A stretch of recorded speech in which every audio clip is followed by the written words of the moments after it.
It's 17:30 GMT. This is Eyewitness News on 97.3 Citi FM.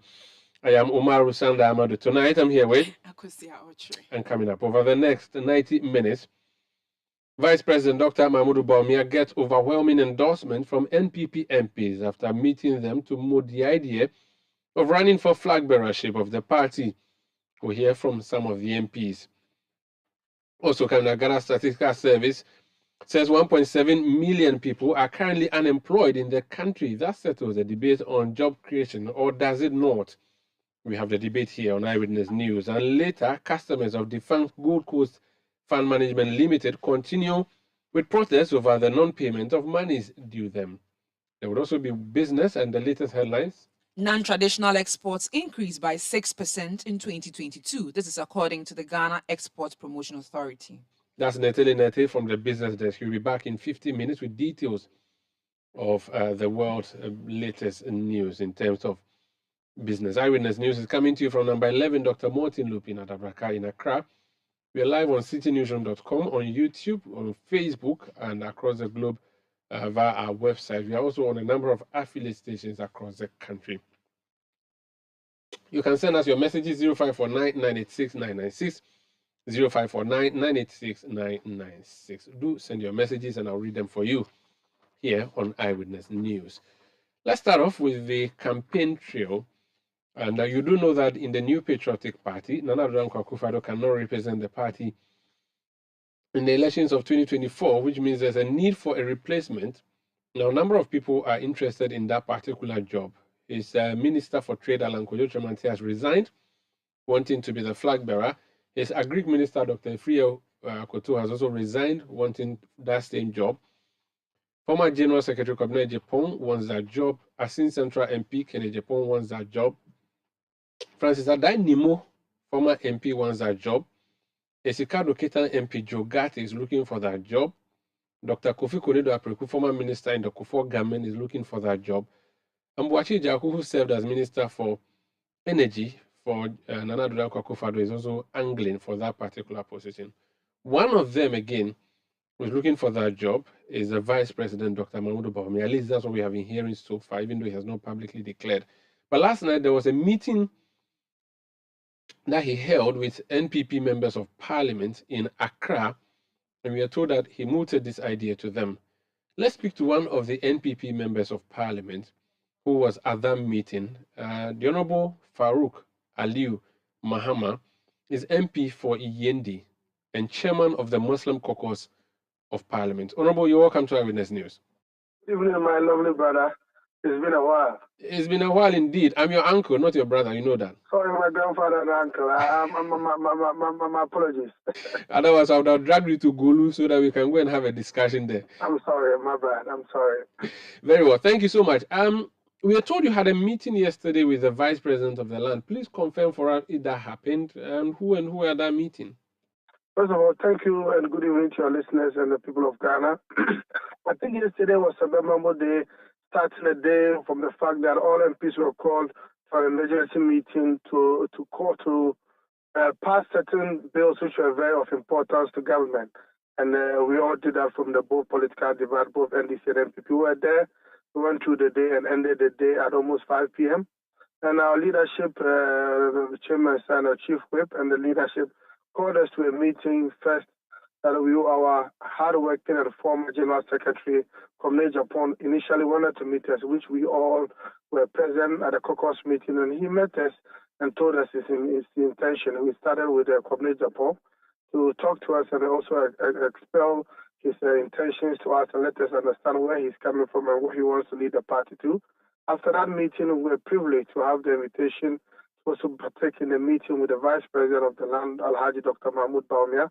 And we were really happy to hear from him coming to meet us. And I can confirm to you that we had a good meeting, a great meeting yesterday with the attendance of all members of the caucus.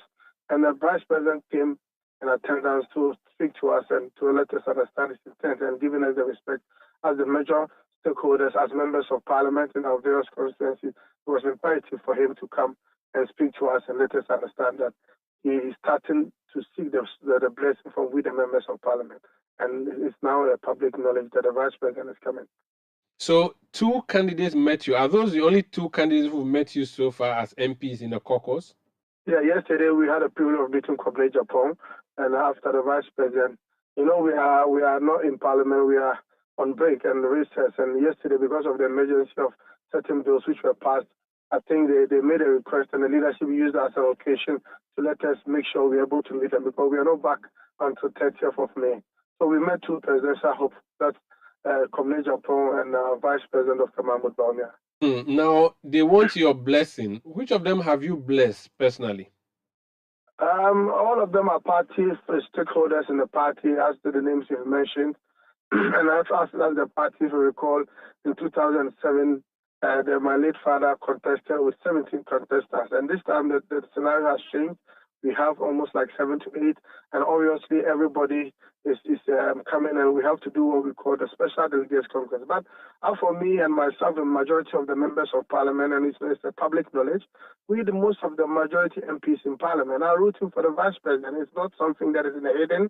It's a fact that we are bold enough to say that we want Dr. Mahmoud Bawumia to continue and take Ghana to the promised land, strategically unite the party after the election. And yesterday's meeting made us to feel as members of parliament that Dr. Alhaji Mahmoud Bawumia, even though we are yet to meet other presidential hopefuls, but it was clear, and the signal was clear, and the enthusiasm was clear in the room. And when everybody had to speak to the vice president to acknowledge his efforts in bringing the party, it was something that was unanimous, and it's clear. We are not saying all MPs are supportive, but at least 100 plus MPs are with Dr. Mahmoud Bawumia. 100 out of the 137, 100 plus. But you don't have a figure, do you? A specific 100 figure. something plus, yes. But we have the majority. The majority we are talking about here. I see. Did you have to pledge to him, or everybody was just supposed to decide what they wanted? He didn't come to seek the open support from us. What I think he did was to initially come in as the party opened the nomination on the 26th. It's proper for him to come and inform us from we the MPs before he engaged the stakeholder and come out officially. But yesterday, you could read the demeanors of most of the MPs, and it's not something, my brother, that is hidden. It was shown to him. He saw it. He was happy. The MPs were there, and the numbers were encouraging. And it was clear that the DMB and the BMW vehicle we are going to use to break the 8 is something that is on the German machine, is ready to move. Why must BMW? You said why must what? Why must Bawumia win? Bawumia must win because he's willing to continue to bring hope and a new direction into the country. He's done a lot with the president, and we believe that Dr. Mahmoud Bawumia, having been a vice president for a while and understand all the challenges in the country and still working hard to continue with the challenges, and having shown a lot of innovations into the country, bringing digitalization into bear, making sure that the Ghana is placed within some map, and making sure that everybody appreciates the innovations he has come within the vice president, the innovations he's brought, and we believe that he's well best placed to become the leader of the party. He's somebody who's a humble person, a listening person, somebody who unites and bring everybody on board. But we need the support of all the important stakeholders like Honorable what's the name, Credit Japan. We need the support of what's the name, our brother and our senior man Alan Chamante, and he's somebody that will unite the party to us to win the victory. And inshallah, the wind is blowing, and we know that Bawumia is somebody that we are all looking up to. And inshallah, we know that he would make Ghana great, inshallah. Is the economy not going to be a problem for him, considering the situation we are in currently and remembering the things he said prior to election 2016? The economy is something that is being bounced back. As a politician and as a leader, as a head of the economic management team, you shouldn't shy away from every challenge. It doesn't mean that all successive government has had it well. It means that if you are in a position and you find yourself in a situation where everybody knows, today I was speaking to somebody in London, even London, there's a demonstration in London, all is not well in other countries. So therefore, what we are going through in Ghana is not something that is new. And we believe that the vice president is somebody who is not running away with the president of the challenges they are facing. And inshallah, that is how come we are placing ourselves. This is not the first time the MPP has gone or taken IMF and taken our rules, taking IMF from the NDC when the President John Mahama was there. And we've done it before. And we believe that before the vice president and the president have a year or two to go. And obviously, we would show signs of recovery make sure that the trust of the people, the economy is bounced back, the dollar and importation and other stuff of the demands of the people of Ghana would be appreciated by the end of at least 2023 going to 2024. You do not agree that if the economy fails to be fixed by Nana Addo Dankwa Akufo-Addo, it would affect his candidate, I mean the vice president? No, I mean, the president is working in tandem with the vice president, obviously, and I believe the president is somebody who has the can-do spirit. The fact that Ghana is going to IMF doesn't mean that is the end of all. We know that the president and his team are working hard, making sure they get options. Just 2 days ago, the president had a meeting with the Japanese Prime Minister, and all efforts are being made. And I know the IMF deal is going to be closed. And the fact that we are going to IMF doesn't mean that we have not performed. Obviously, there will be measures put in place, and we'll bounce back, and the economy will bounce back. And inshallah, before 2024, Ghanaians will know that the party that went through this turmoil is back and having run away from its responsibilities is poised to make sure that we put the economy on the track so that Ghanaians will believe and that the sufferings of Ghanaians and the expectations of the youth and all and sundry in Ghana would appreciate the effort of the president and the government of the New Patriotic Party. The candidate you are supporting, he was introduced in 2007, 2008. A lot of people at the time said, who is this guy? He has done a lot of work over the past 15 years since he was made running mate to Nana Addo Dankwa Akufo-Addo. But your party is also always accused of dealing with people who are party members, quote unquote, and that the general question in MPP is that Ufrihi, who is your father, who is your grandfather? You, for instance, we know your roots. Do you not think that matter may come up and party delegates may not go for him? And again, there's even a comment that would MPP really hand over the flag to a Northerner? How are you going to negotiate through that? There's nothing called negotiation. MPP is a party which was formed on the basis of the Dankwa Dombo Buzia tradition. And obviously, the party is a party that believes in competition. We're not running away from the fact. But the issue is that how can you talk about somebody who has been a vice president and has been nominated 3 times running, has the name Bawumia is something that is well known in this country, and is a party man. He went through the test to qualify himself to become a vice president and has brought votes to the party and supported the president to win elections. On what basis would you have a pre-qualification to know who is a party man and who is not a party man? I think Dr. Bawumia is well placed, well marketed, well accepted. Both the divide of everything, and these people are there. If you look at what has happened, every time they are talking, it's only about. It tells you that there's something shining star on this market. And I believe that the delegates know the hardworking Bawumia, what he's done for the party, what he's done for the party. He now run away from his responsibilities. When the times were hard, he was with us. When we were going to court, it was based on his assessment of the loopholes in the verification of the data at the cost.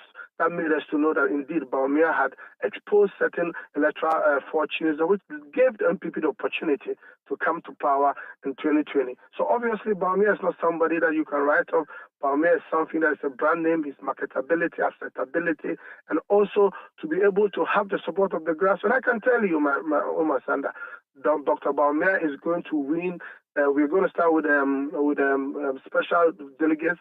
And I know that Dr. Bawumia, 80 to 90% of the votes will go on to win at least 70 to 80% of the total votes in the November 4th election. And you can count on that MPP will send a message. My late father, the late Vice President of the Republic of Ghana, Alhaji Aliyu Muhammad, may his soul rest in peace, tried his bit to become a president of this country. He couldn't make it. And I believe that his soul and his spirit is going to be behind Bawumia. And inshallah, the Ghanaian people, with the grace of the Almighty, MPP is a party that has no division. It's a party that accepts everybody, a Southerner and Northerner, and a Kan and Ewe. It gives us to pave the way for the future that indeed, whoever or wherever you come from doesn't matter. But when you are competent, you are accepted by the party, and the party will be able to grow you in the future. That should be the trump card. It's good you reference the various groupings and say that he will be acceptable to all. But what about the religious card? How do you intend to deal with that? You are the chairman of the Muslim caucus in Parliament.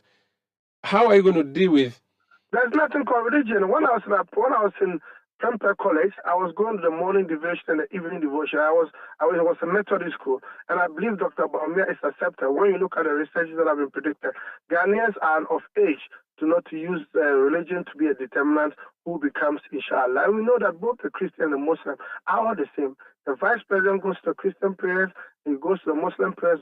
Today he was at a Pentecostal church for a program. And I can tell you that it's high time Ghanaians are not going to depend on the Christian or Muslim. What matters is who is going to turn Ghana and make sure that Ghana is on the right track and continue with the work that our President Nana Addo Dankwa Akufo-Addo has done for this country and is yet to do more before he hands over. And I believe that religion shouldn't be something that should be a determination or a determinant or whoever should be a president, whether it's a Christian or we are all one. A Christian is a Muslim and a Muslim is a Christian. Kennedy Japan MP for Asin Central wants to be flag bearer of the MPP. Jogate MP for Esikado Kita wants to be flag bearer of the MPP. Those are your colleagues. The former member of parliament for Mampong, Francis Adanimo, is also interested in this particular position. Dr. Akoto Efriye was MP, is interested in that particular position. Why, as MPs, are you not going for one of your own, but rather choosing someone from the executive? I can tell you MPP is always a party that produces the best. And I tell you that all these names you've mentioned, Kennedy Japan is a fantastic businessman who has supported the party for the long-standing relationship, has a good relationship. I have a personal relationship with Kennedy Japan.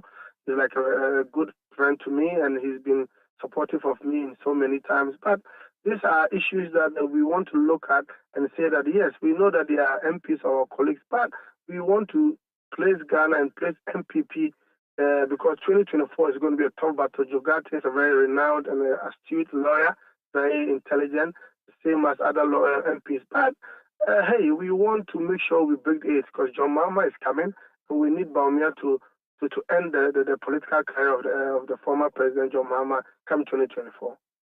Do you not worry that cracks may arise at the end of your Congress? MPP is a party that's always, we believe in competition.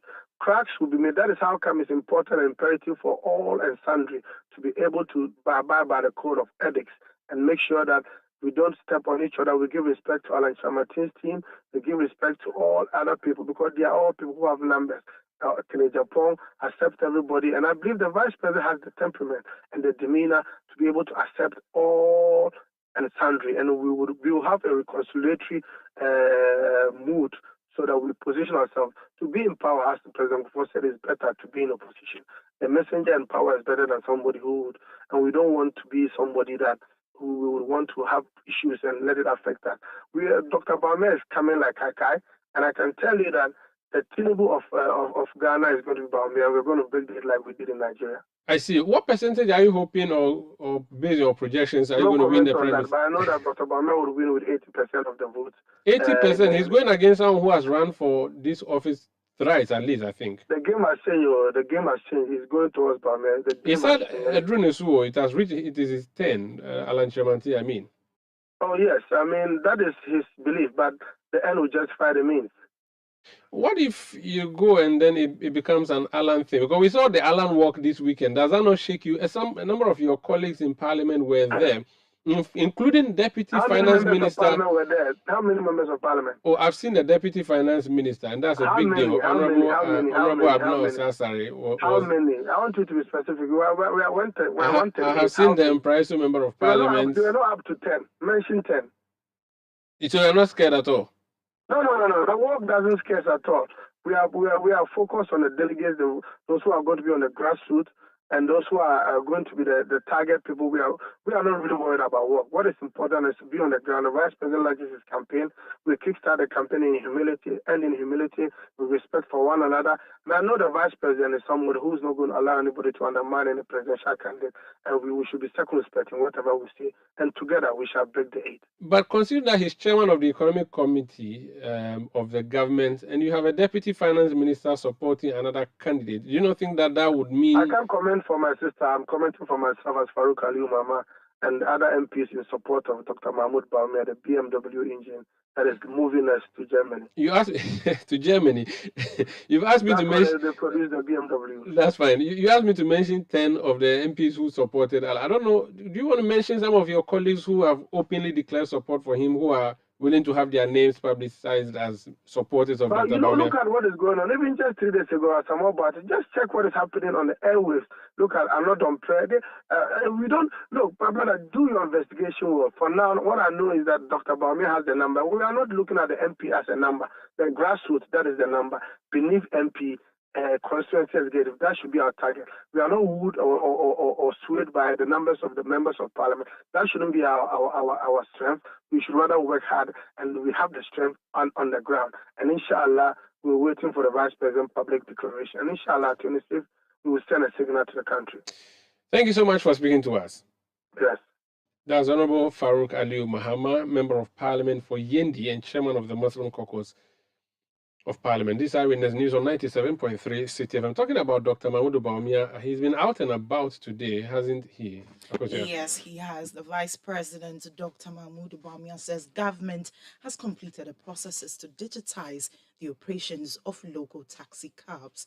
This would enable ordinary taxi cabs to operate on ride-hailing platforms to help them compete in the ever-changing digital environment.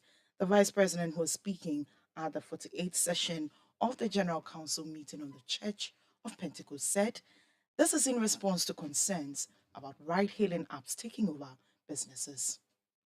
Almost a year ago, taxi drivers came to see me in my office, and one of their major problems that they presented to me and my team, they said, look, our business is collapsing. I said, what is the problem? They said, now we have Uber, and many people are not taking taxis as before.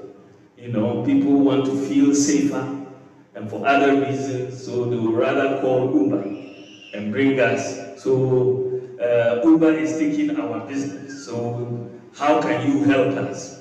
So we sat down with my team and said, okay, how do we help our taxi drivers compete with the Uber drivers so that they can also be like Uber? So we set the team to work, and I'm happy to say that that work has now been completed. And in the next couple of months, we will be able to place our taxis, at least in Greater Accra to start with, all on an Uber-like platform.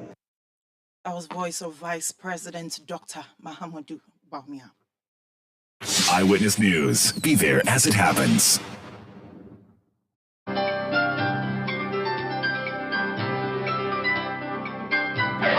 Using a condom will protect you and your partner from HIV, STIs, and unplanned pregnancy. Condoms are an effective way for protection against HIV infection. Don't take risks. Use a condom every time.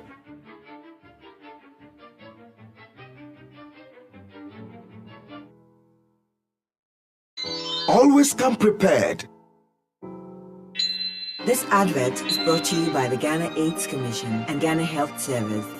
You know, Papa, see that? And it's rickety car. Hey, Papa! Bobo, so how's your engine now? It is half man, half amazing. Thanks to Quartz and you can feel better energy. Can't touch this. Actually, guys, so Sancho's engine just died like that. Yes, so somebody managed to convince him that there is a better engine oil than Quartz, and he switched. Sancho Panza. Now, which engine oil can be better than Quartz? No other, my guy. Quartz with its age-resistant technology, it keeps your engine younger for longer. Now you know. Have you guys seen the new bottle design? It's superb. Quartz 9000 from Total Energies DA improves fuel efficiency. Why do you think Mr. Mane and Logoso have taken the Quartz Nation movement World Cup like that? Sorry. Chairman. Quartz. Keep your engine younger for longer. Let your voice be heard on Eyewitness News on Facebook at facebook.com/Citi97.3, Twitter at twitter.com/Citi973, and Instagram at instagram.com/Citi973 with the hashtag Eyewitness News. You're welcome back. Now, data from the Ghana Statistical Service indicates that about 1.7 million persons were unemployed in the third quarter of 2022. It further noted that 2 out of every 3 unemployed persons were female.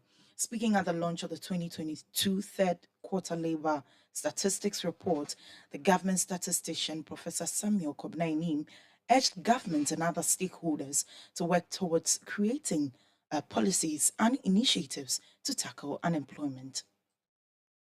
Throughout the 3 quarters of 2022, consistently, we have found about 11 million of our population employed. Throughout the 3 quarters of 2022, consistently, we found about 1.73, 1.76 of our population that are unemployed. And from the perspective of those outside the labor force, we found about 5.87 to 6.51, ranging between these 2 figures over time. So this is the statistics that we all know. And let's carefully keep that in mind, because we are talking about 11 million people that across the 3 quarters, at any point in time, we find that they are employed. About 1.73 to 1.76 people that consistently we find them as not employed over the 3 quarters. Now we change the narrative to vulnerable employment. The definition for vulnerable employment is simply, are you self-employed without employees? Are you a contributing family worker? And as I indicated, the figure is still hovering around 2 out of every 3 persons that are employed being in vulnerable employment. We see this skewed towards females, and it's skewed towards female to the extent that we find about a 21 percentage point between males and females. So although we are talking about 11 million of our population that at any point in time they are employed, those who are working by themselves, own account workers, and those who are contributing family workers, largely they do not have any forms of contract binding what they do. It's about 2/3 of that. Then we find female dominating among those who are vulnerably employed with a percentage point difference of about 21%. So this is the headline figure that we've always worked with when we come to unemployment, whether it's 13.4, 13.7, 13.9. And as I indicated, we are always concerned about this figure. We didn't deviate from what we know from the census in terms of what our unemployment rate is. During the 2021 population and housing census, we got an unemployment rate of 13.4. And throughout the 3 quarters that we followed the same households, we still have figures in the region of 13.4 and 13.9, depicting the unemployment rate that we have in Ghana. Consistent with our censuses and our surveys, we've seen this as predominantly an urban phenomenon. In the first quarter of 2022, those who were unemployed in the 3rd quarter, about 2/3 of them were in vulnerable employment. And this goes back to emphasize the point that it's the characteristics of what they do that is what we need to pay emphasis on rather than the rate. So those who were unemployed in the 3rd quarter, go back to the 1st quarter, find out what they are doing, and what they were doing in the 1st quarter were activities that we characterize as vulnerable employment. Specifically, those who are in non-agri self-employed without employees, about 1/3 of it, agricultural contributing worker, about 17% of that. That alone is taking about 50% of those who were employed in the 1st quarter, but were doing vulnerable work. And for that reason, in the 3rd quarter, they became unemployed. Another thing that we want to change the narrative on is our youth that are not doing the 3 things that we expect them to do. We expect our youth to either be in school, education, either education, training, or employment. And about 1/5 of our youth are not doing any of these. 15 to 35 years. They are not in employment, they are not in education, and they are not in training. We call it the NEET. Not in education, not in employment, and not in training. We see is that we see a lot more people moving out of the industry sector. Specifically, we see about 96,939 persons moving from the industry sector to the agriculture sector. And we also see another 120,018 people moving from the industry sector to the agricultural sector. If you put these two figures together, you have in excess 216,000 people that are moving out of the industry sector to either the agricultural sector or the services sector. The reverse is not the case of people moving from the services sector to either industry or agric, and from agric to either industry or services. That was government statistician Professor Samuel Kobnaini. So he has announced a number of numbers and figures and percentages there. Let's try and make sense of them. Let's speak to a labor economist, Professor Babuatin with the University of Ghana Economics Department. Prof, you're welcome to Eyewitness News. Thank you, Maru. So he has said a number of things. The one that jumps at me, vulnerable workers and so on. But again, the figure that 1.7 million people are the only unemployed in the country, it sounds a bit funny to me. Is that really the figure that we should be working with? Or there's some interpretation to the data that would be clarified if you explain things to us? Okay, thank you very much. I don't know whether the funny means that it is too low or too high. Yeah, so I find the 1.7 too low. And so I'm seeking for education from you on how we interpret this. So Ghana's population is 30 million. The people who can be employed, we have a certain figure we are working with. He mentions 11 million are employed in various forms, but 1.7 unemployed.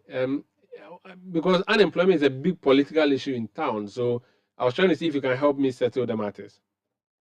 Yes, thank you very much. So the 1.7 million people who are supposed to be unemployed in the third quarter of 2022 is accurate. It is accurate because if you take 1.7 million, now if you look at Accra Sports Stadium, it takes about 40,000. So you are talking about Accra Sports Stadium times 20. That gives you about 1.6 million. I think you get it. So if you put that figure in that perspective, you know that the 1.7 million people is very, very high. Another thing that will make you appreciate the 1.7 million is that if you have about 500,000 people sitting for SSC last year, so you are talking about 3 times that number. And that shows that the figure is higher than what is expected. So for me, the 1.7 million thing is supposed to be an alarming thing for you. So it is not small. And even if you look at the definition of unemployment, if we had restricted the definition to what the developed world use, that is, the person is jobless, available for work, and also looking for work, the figure would have been lower than that. And if you go into the data, you see that it would have been just around 800 or 700,000. So the figure that you have there is very accurate, and it can guide policymakers in trying to address the issue of unemployment. Okay, so this 1.7 then, does it mean these people are unemployed at all, or they are employed but it is not meaningful? These people are those who are jobless. They don't have any job, and indeed, they are available for work. And if you provide them with jobs, they are willing to take it. And these are the 1.7 million people we are talking about. Okay, what about vulnerable employees? What does that mean? So vulnerable employment are those who are engaged in some kind of employment that does not help them to sustain or to be able to withstand any shock. If you take the total number of employment we have in Ghana, many people think that employment is supposed to be somebody paying you for working for the person like you and I. But there are so many people who are working, they have tabletop things and just selling oranges, Kofi Brookman, and so on. These people, if there's any shock to them or to their household, it becomes very difficult for them to withstand that shock because it is about hand to mouth. So those kind of jobs are known as vulnerable unemployment. So in the calculation, we are talking about those who are in what we call own account work or self-employed without employees. These are the small kind of activities, whether in the agricultural sector, whether it is in the industrial sector, whether it's in the service sector. These are the people we are talking about. Plus a certain number of people who we call contributive public workers. These people are not paid, but because they are engaged in family activity, they help the family at business to be able to get something for the family. So they are considered as employed. That kind of employment is not sustainable. It's not something that can give you income to be able to withstand shock. So in the ILO's own definition, they consider the own account plus contributing family worker combination to be those who are in vulnerable employment. In other words, the kind of employment that does not give you a reward which is sustainable and regular. Now, this 1.7 we are talking about, is that an improvement of what we used to be, or things are getting bad? How is the statistics looking like?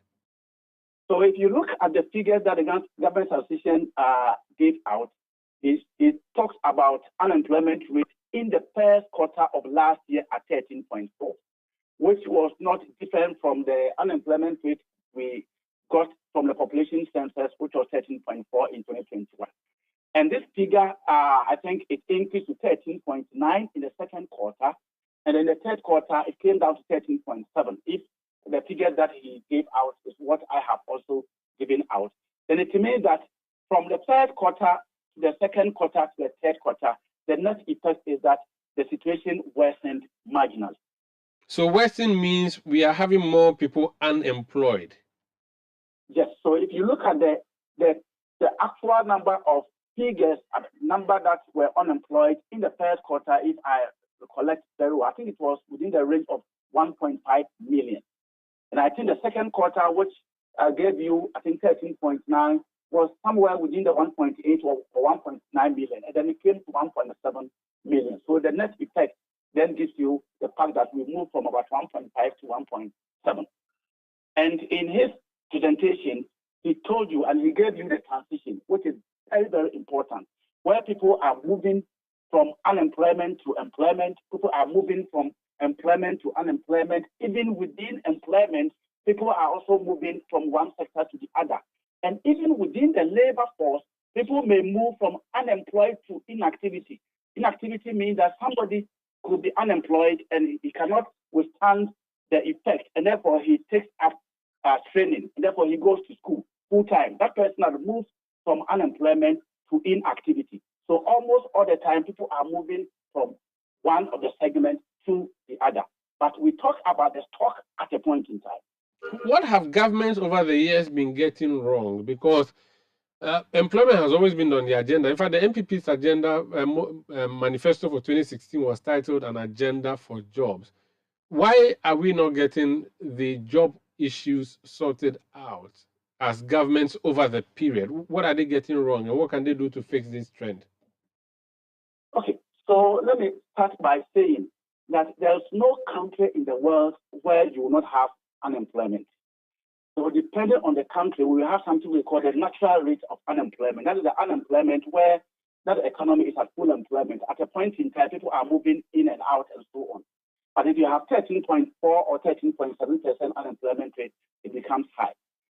Now, the reason is that as a country, we have not sat down to look at the cause and the causes of unemployment. It is even recent that Ghana's Healthcare Service has upped their game so high and providing very good and accurate data on unemployment to be able to inform policy. Now, to be able to solve unemployment problem, you need to look at it from the demand side and the supply side. On the supply side, I think we are doing well in terms of education. Many people are going to school. However, there are issues that government needs to look at. People are getting out of school so early that the labor market is not prepared for them. I am one person who has said that everywhere, anytime, I would cherish free education and free education for people who cannot afford. So the point is that we can't get many people into school, but we need to also prepare the labor market for them so that when they come out, they will be able to get something to do. If we are not able to do that, and then we get them into school, and we are not able to prepare the labor market to absorb them, we will have that kind of problem. And how do we prepare the labor market? There should be policies that will also get the demand side to work. The demand side to be able to create the employment opportunities for people. Many a time we think that if government says that the agenda is to create employment, it means that it's the government that has to employ. I beg to differ. Yes, government has a role in terms of employing people into the security services, employing people into education service, the health service. But that is supposed to be limited. Government's duty is supposed to create the enabling environment for the private sector to take employment creation as their main activity. So if government does that, then it means that we are going to up the wage bill and government will not be able to do that. But government is able to create that enabling environment, and Citi FM is able to employ more people. If private universities, if you have health sector, we have private, we have all the sectors, the private sector can then take advantage of that. Then we are going to reduce the unemployment rate to the barest minimum. Thank you so much for the input and analysis, Prof. Thank you. We are grateful that you spoke to us. Thank you. That's Professor Babuatin. He's with the University of Ghana Economics Department, a professor of economics. Let's speak now to government in charge of policy. Bright Rekubrobe is member of Parliament. No, it's Deputy Minister for Labour and Employment. Honorable Minister, you're welcome to Eyewitness News.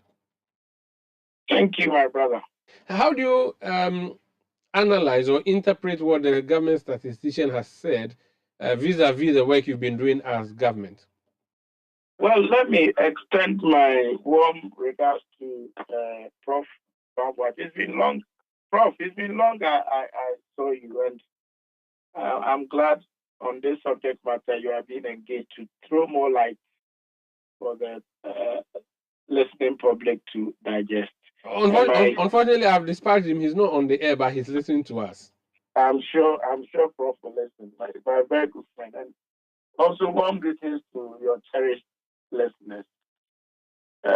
Today we joined the Ghana Statistical Service to launch the third quarter report of the labor force survey. And interesting, a lot of insight was provided. For government, this is what we expect. Once the report has been launched and received, we will now digest it.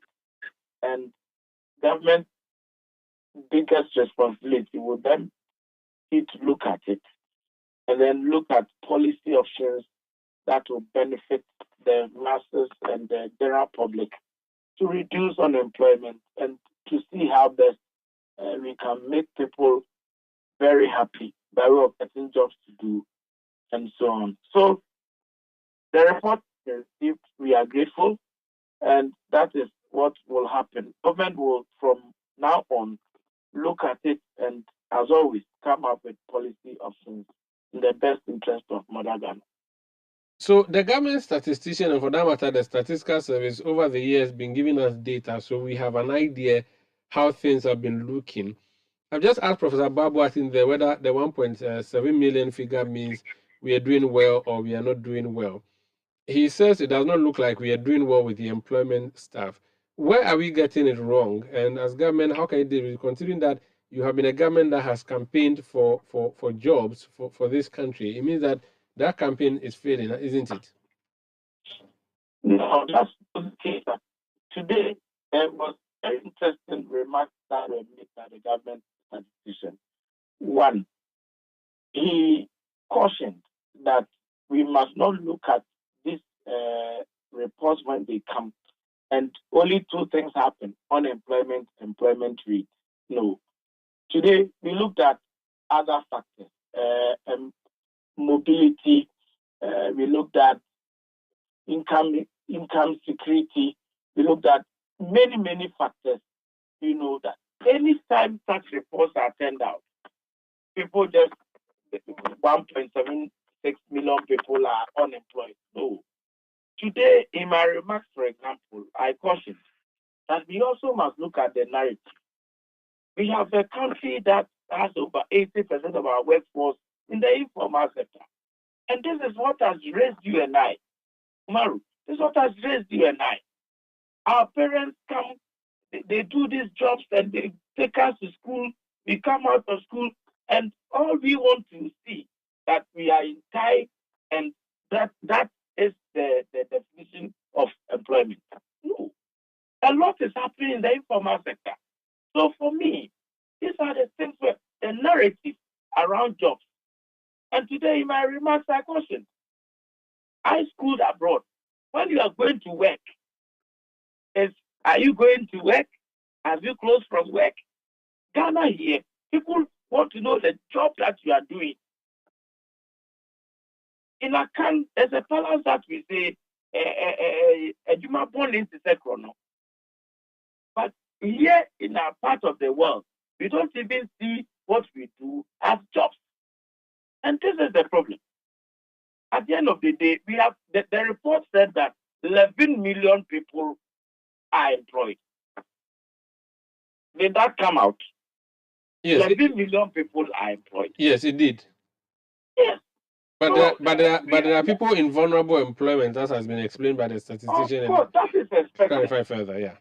That's expected. But come back to look at the interventions government is making through the GE, Ghana Enterprise Agency. A lot of jobs are being created in the informal sector. If you come to my ministry, the job creating institutions, look at cooperatives. If you go to the agri sector, a lot is happening there. People are being mobilized. Beyond even the jobs they do there, they come together, they try to raise funds on their own. They do a lot of things there. Put that aside. Then come to other, the youth employment agency, looking at all kinds of jobs that we take for the youth. So it is not lost at all. And we must get it. That this is how it is. So this report comes in to give us another perspective. And I am glad the government decision even said that the insight, the questions that people have raised will be taken into consideration in subsequent surveys. So these things come, the reports come to us, we digest them, and we are able to improve upon the existing ones that we have received. So these are things that we must look at. The picture is not that bad. I mean, when people say, every time, Ghanaians, we try to make ends meet. And whatever it is, to be honest with you, we are doing the best, and this government in particular, the kind of things, interventions that we have introduced and ensuring that everybody at the end of the day will have meals. So these are things that we must not lose sight of. And then let's not take the report 1.76 people are not working and no. I will not go for that. Because when we take employment, when we take the jobs as defined in the book that was launched today, you will see that 11 million people, 11 million. In Ghana, out of the 30 million, we have a workforce close to 12 million. 11 million people are working. And that is positive. Well, we keep praying for more positives. But thank you so much for speaking to us, Honorable. Brother, I'm grateful. That's Honorable Deputy Minister of Employment and Labour Relations, Bright Reku Brobedisa, Eyewitness News on 97.3 Citi FM. When we come back, we'll talk about fund management customers who say their monies have not been paid to them by government since it dissolved the company known as Black Shield Capital Limited. Eyewitness News. Be there as it happens. Eid Mubarak, breaking the fast. So take what you need fast from Toshiba and Media and Toshiba Eid Mubarak promotion. Assalamu alaikum, assalam. 599 Ghana Cedis is for a Toshiba standing fan forever. 849 Ghana Cedis at Toshiba microwave. Get a Media tabletop fridge, 1,999. It is necessary at Toshiba Fridge this Eid Mubarak will take care of your friends and family and cool everybody down. Media chest freezer, top low 4-burner gas stove, grill, and solo microwave. Your top class Toshiba and Media showing love this Eid Mubarak. Call 0242 439 437. Let your voice be heard on Eyewitness News on Facebook at facebook.com/Citi97.3, Twitter at twitter.com/Citi973, and Instagram at instagram.com/Citi973 with the hashtag Eyewitness News. You're welcome back. Aggrieved customers of collapsed Gold Coast Fund Management Company today returned to the Securities and Exchange Commission for day 2 of picketing to demand the payment of their locked-up funds. The financial institution, under the name Black Shield Capital Limited, had about 55,000 customers whose funds were locked up shortly before their regulator revoked its license. Addressing the media on the day of the picketing, the convener of the aggrieved customers, Charles Nyame, alleged that the Finance Minister, Ken Ofori-Atta, and Reverend Ugbami Tete of the Securities and Exchange Commission have deliberately withheld the funds. Yesterday we were here and we were expecting to hear something good from the government after yesterday's picketing. But up till now, we haven't received any official information or message from the government, either the Securities and Exchange Commission nor the Ministry of Finance. But there is a new development. Yesterday, after the picketing, we had a call from a key member from the government trying to console us and giving us key information. And this man told us that the monies have been released, just as the president said that the monies have been paid. Truly, the president knew what he was talking about. But the money is between Ken Ofori-Atta, the finance minister, and the Ugbami Tete, the Securities and Exchange Commission Director General. These are the people massaging our monies and dragging their fees to release the money. And we are using this opportunity to call on Reverend Ugbami Tete. He's a pastor. We are calling on Ken Ofori-Atta. We want him to understand that we have personal scores to settle with them, with the customers of Gold Coast Fund Management. Because for over 5 years now, if our monies have been released to you and you are just keeping the money for people to die, then we have a personal score to settle with him. We want him to come out as soon as possible to respond to this. Now the whole case has been given to the police and they started their investigation. Charles Nyame is convener of the aggrieved customers of collapsed Gold Coast Fund Management Company. Now, the Ghana Journalists Association has lamented the country's drop in the 2023 global ranking on press freedom. Ghana's press freedom ranking dropped from 60th to the 62nd position out of 180 countries. The association revealed this at the commemoration of the 2023 World Press Freedom Day in Accra, which is under the theme Shaping a Future of Rights, Freedom of Expression as a Driver for All Other Human Rights. Speaking at the ceremony, the GJ President Albert Jumfo said his administration will soon begin the See Something, Say Something initiative. The GJ, along with Media Foundation for West Africa, GIBA and PREPAC, recently urged the government to amend certain provisions of the Electronic Communications Act and the Criminal Code, specifically Section 208 of the Criminal and Other Offences Act 1960 at 29. As critical stakeholders in the media industry, we cannot remain unconcerned as these laws are used to arrest citizens and journalists and prefer criminal charges over civil remedies for press and speech offences that are merely defamatory. The arbitrary application of these laws only serves to instill fear in the general populace. One of our colleagues, Noah Nati-Tame of Radio Ada, was recently detained for 7 days on false publication charges due to these bad laws. And this has affected our 2023 World Press Freedom Index, our ranking on 2023 World Press Freedom Index. Ghana has moved from 60 to 62. Ghana has moved from 60 to 62. Let's take note. 2 backwards. As the umbrella body of journalists in this country, Madam Chairperson, we will continue to ensure that any action or law that seek to stifle free expression fails. Madam Chairperson, to ensure that free speech is always protected, it is essential that journalists who are the vanguards of free speech receive all the support they require to carry out their duties without hindrance or compromise. That was the president of the Ghana Journalists Association, Albert Jumfo. And you're hearing Akusia Otri present that story for you. My name is Omar Usanda, but this has been Eyewitness News, produced by Beverly London, Wilson Kobna, and Sami Wiafi, with technical support from Daniel Squashi and Edwin Kwakofi, providing us with the new media side of things. Up next is Netili Neti with the latest in the world of business.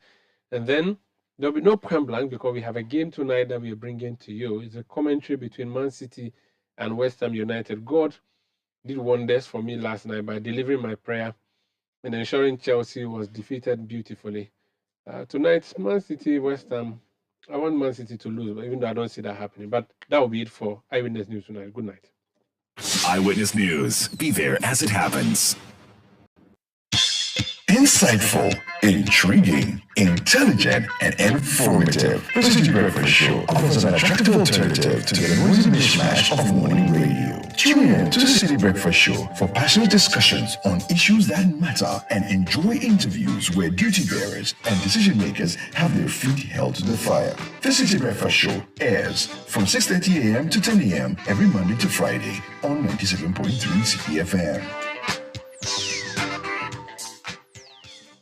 Papa, see that?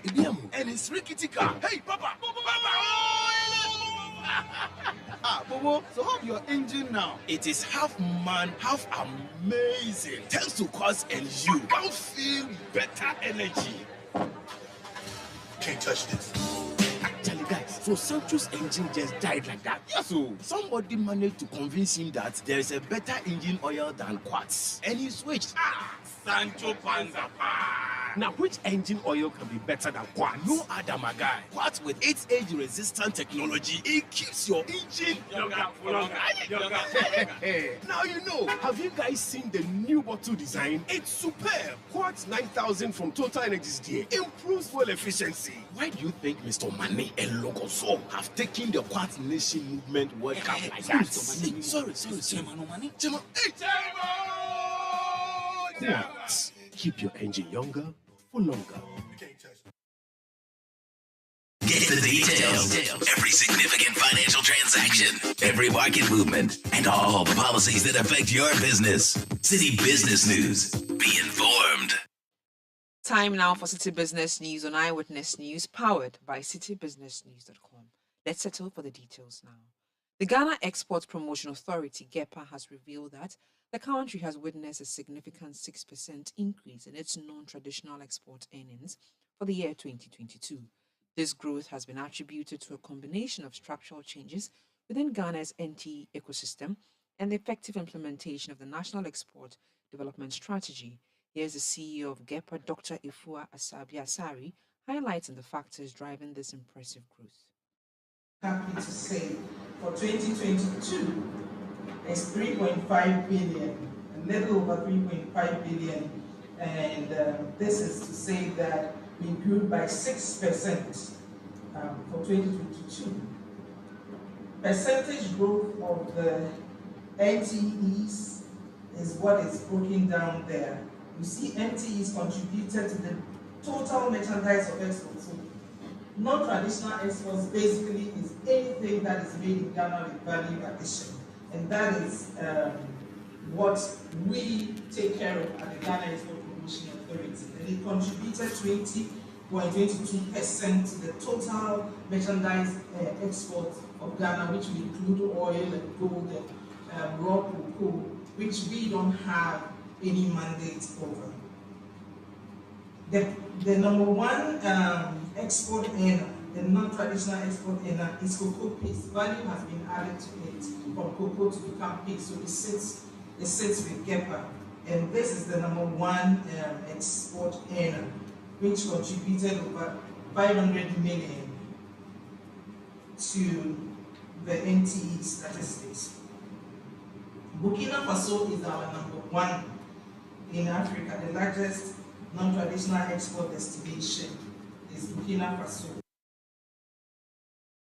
That was the CEO of the Ghana Exports Promotion Authority, Dr. Ifwa Asabia Asari. Economist Courage Boti has highlighted areas government should focus on to strengthen and safeguard the country's economic growth. This comes on the back of a prediction by the Economics Intelligence Unit that Ghana's economy is expected to experience a significant slowdown in 2023. According to the report, Ghana's economy will slow significantly in 2023 with a projected expansion of 1.3%. The report also suggests that rising prices and monetary tightening will weigh on private consumption and investments, leading to reduced government spending. He's been reacting to developments and interaction with Citi Business News. The idea of the reforms is to build back the fiscals, bring back macro stability, which will be the springboard to attract the needed investment into the productive sectors of the economy, really. Now, it's up to us as an economy now to uphold and to enforce those reforms strictly to ensure that we can maximize the gains out of it. The banks, some might go through recapitalization, others would be fine just the way they are. It would take maybe the next two coupon payments in August and February to determine whether these banks write back these impairments, really. And so between now and then, the credit stance, I believe, will be a bit cautious. But if the coupon payments as expected, maybe between August and February, will come through without any defaults and issues, really, then you may begin to see things gradually return to normalcy, really. So it has to do with the extent to which we enforce the reforms that are being proposed and how those prove corrective enough for the imbalances. That will be the springboard for us to start investing in growth enhancing projects and stuff like that. Meantime, it will be caution from all angles. He also noted that Ghana's quest to secure the $3 billion support from the IMF now hinges on Ghana's bilateral and external partners. Government is expecting to secure the $3 billion bill with the IMF in March, but Finance Minister Ken Ofori-Atta last month revealed that Ghana is likely to receive the IMF's board approval for the $3 billion bailout by the close of May 2023. This has raised suspicions among some critics. Courage Boti has been speaking to Citi Business News. Well, it's still up in the air, and by way of deadlines, I think we've had a number already, including the Q1 deadline that passed, really. It just tells us it's not in our hands. We've done what we should do domestically with the tax bills. We've passed them, DDP, we've completed that. The many other internal actions from the side of government, the ones that need Ghanaian cooperation, we have done those. But the financing assurance is not in our hands. It's with these Paris Club members and bilateral creditors in general to look at and consider and approve. And so, based on how they see it and how they want to progress with it, it could go beyond May or it could be May. I can't say for certain where it is, except that it appears we've made quite some significant progress in the process. And so we might be looking forward to the committees on the official creditor committee's next meeting or what they could come up with. Hopefully it turns out to be a memorandum giving us financing assurance. But that is all I can say. A lot of it is out of our hands at this point in time. Economist Courage Boti speaking there. The Mobile Money Agents Network says it will soon commence charging fees for some free service rendered to customers. This follows a threat to embark on an industrial action over the delay in the payment of their monthly commissions by telecommunication networks in the country. The group says the arrears, some of which have been delayed for months, is affecting their operations. Speaking to Citi Business News, the General Secretary of the Mobile Money Agents Association of Ghana, Evans Otumfo, said if stakeholders do not address their concerns by April 10, they will initiate the charges. We expect a massive industrial action because agents are not really happy. And if no one, including the telcos, are not willing to take the responsibility by ensuring that we are fairly treated or taken care of, then our signal is that consumers, once they still want to access our services, then they should be willing and ready to pay or to access our services at a fee or at a cost, which cost within the 7 days we should be able to come out if nothing is really said about it. Every service that is rendered at the mobile agents points, which currently it is done at 0 fee or at no cost. Henceforth, those services are going to be assessed at a fee, which includes depositing, cashing, and then cash out. Any service at all that currently the consumer assesses at a free cost at the agent point, but it's not going to be so. So if it is money that you are depositing in your wallet, we will have to apply a fee to it. Evans Otumfo is the General Secretary of the Mobile Money Agents Association of Ghana. And that's all for City Business News on Eyewitness News. It was powered by your most comprehensive business website, citybusinessnews.com. My name is Nete Ajaho. Have a good evening. City News. We speak first. Reach our hotline on